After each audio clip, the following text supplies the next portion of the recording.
And then a month passed. Let me tell it at once. I have been wrong. We are always wrong when we think too much of what we think or are. Though our thoughts be bitter and full of self-sacrifice, we're no less selfish. This I say against myself. I had done my duty in the visit I paid Marian. Why did I not tell Romney of Lady Waldemar's designs? Had I any right, with womanly compassion reserved, to stand aside knowing that she intended to come between them, and hear him call her good? Distrust that word. There is none good save God. If he once, in the first creation week, called creatures good, forever afterward, only the devil has done it.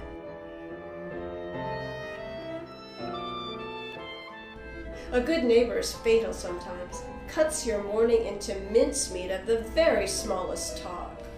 I have known good wives, chaste or nearly so, and good mothers who would use their child to better an intrigue. Good friends, very good, who hung around your neck and sucked your breath as cats do to sleeping infants. We have all known good critics who have stamped out a poet's hope. Good statesmen who pulled ruin on the state. Good Christians who sat still in easy chairs and damned the general world for standing up. Now may the good Lord pardon all good men and women.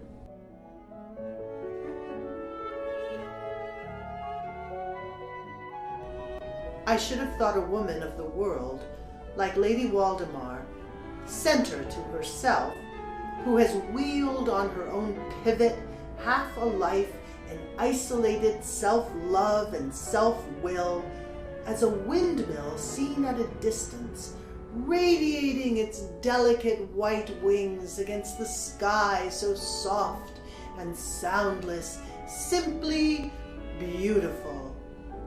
Seen nearer, what a roar and tear it makes, how it grinds and bruises. If she loves, her love's a readjustment of self-love, no more, a need felt of another's use for her own advantage. As a mill wants grain, the fire wants fuel, the wolf wants prey, and none of these is more unscrupulous than a charming woman when she loves. She'll not be thwarted by an obstacle as trifling as her soul, much less your soul, sir. She loves you with passion to lunacy. She loves you like her diamonds, almost. Well, a month passed so. And the notice came, on such and such a day, the marriage. We were bid to meet at St. James, and after contract at the altar, passed to eat a marriage feast at Hampstead Heath. Of course people came in uncompelled. What a sight. A holiday of misery clogged the streets. Oozed into the church in a dark, slow stream like blood. The noble ladies stood up in their pews, some pale with fear, A few red with hate.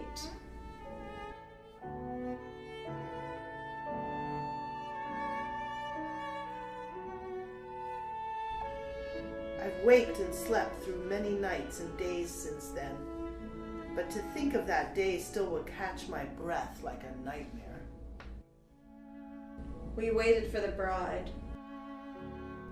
People stirred, impatient.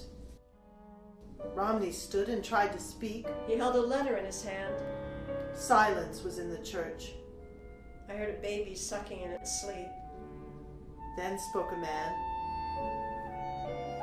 Best look to the food, before it all be filched from us, like the other fun. Then a woman.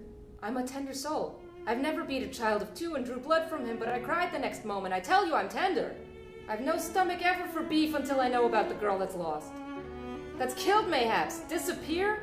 I ask you, would a girl go off instead of staying to be married? A fine tale from a wicked man. I say, he's a wicked man. I say, he's a wicked man. I say, he's a wicked man. From end to end, the church rocked like the sea in a storm, and then broke like the earth in an earthquake. Men cried out, police were crushed, women swooned, people madly fled or blindly fell. The last sight left me was Romney's terrible, calm face. The last sound. Pull him down! Pull him down! Pull him down!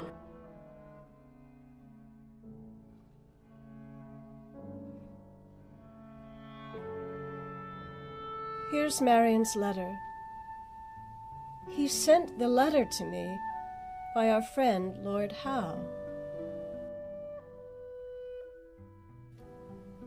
Noble friend, be patient with me. Never think me vile, who might tomorrow morning be your wife, but that once I loved more than your name. Farewell, my Romney. Let me write it once. My Romney.